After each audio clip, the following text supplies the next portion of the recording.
bobrok sekali. Ya, tadi saya sudah berikan bukti-bukti ya kepada Kompolnas di kasus Jessica Wongso itu, ya. Tito Karnavian, walaupun wakil ketua katanya Kompolnas, Tito Karnavian saya sebut tadi di Kompolnas. Tito Karnavian, Krisnamurti, Muhammad Nur Al-Azhar, itulah penipu setan di kepolisian. Itulah yang menghancurkan kredibilitas laboratorium forensik di Bareskrim Polri. Makanya Pak Prabowo Subianto, saya selalu bilang, penegakan hukum itu dimulai dari siapa? Hulunya siapa? Kepolisian. Hulunya. Tetapi hulu dari hulu kepolisian adalah forensik. Karena dia yang mengumpulkan data, menganalisis data, dan menyimpulkan data. Dan data itu, kalau dimanipulasi, seperti kasus-kasus yang saya bilang, Vina Cirebon, KM50, Jessica Wongso, ijazah ini, ijazah palsu Jokowi. Kalau itu dipakai di pengadilan, dipakai oleh jaksa, dipakai oleh hakim, hancur tidak negara ini? Hancur luar biasa.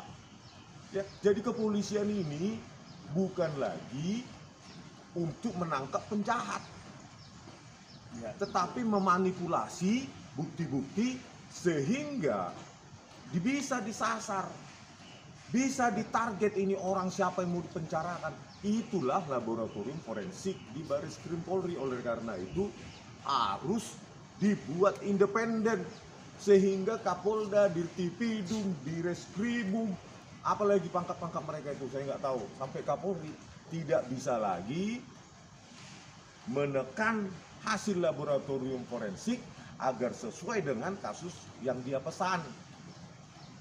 Inilah rusaknya republik ini.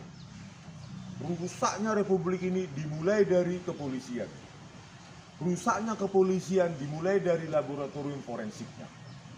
Ya, apalagi si setan Tito Karnavian itu, ya. Setan Tito Karnavian, siapa lagi? Setan di Krisnamurti, ya, Komjen dia sekarang. Komjen atau apa itu? Ah, tak apalah pangkatnya itu. Ya, Direktur Hubungan Internasional. Terus belum lagi si setan Muhammad Nur Al-Azhar itu. Dia dulu kepala laboratorium komputer forensik.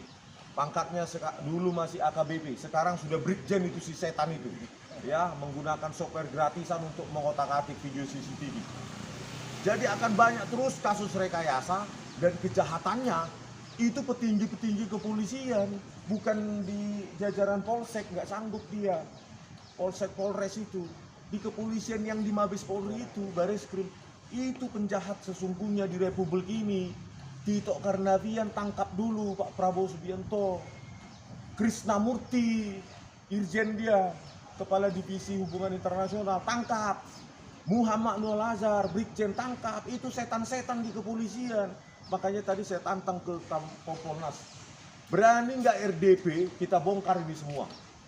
RDP dengan DPR. Rapat dengar pendapat dengan DPR, biar kita bongkar ini, gitu, supaya mata Indonesia terbuka betapa jahatnya orang-orang di kepolisian itu, gitu loh. Saya sudah laporkan ini ke Dumas presisinya Listio Sigit Prabowo, tapi bungkam, itu loh. Karena apa? Yang melakukan Tito Karnavian. Tito Karnavian itulah setan paling setan di dunia ini, di Indonesia ini. Tito Karnavian yang sekarang Mendagri itu, dulu Kapolri, dialah paling setan yang menghancurkan, yang mendegradasi, menghancurkan kredibilitas dari laboratorium forensik. Makanya Pak Prabowo Subianto bentuk lembaga independen forensik, jadi tidak dibawa kepolisian, atau buat itu di badan cyber, tetapi atasannya harus Jenderal TNI, jangan Jenderal Polisi, gitu, yang independen sehingga tidak rentan terhadap manipulasi atas instruksi jenderal-jenderal, Kapolda, Kapolri, Bareskrim, Kabareskrim, Dirtipidum. Itu saya bilang tadi saya suaranya lebih keras daripada mic tadi. Iya, kencang.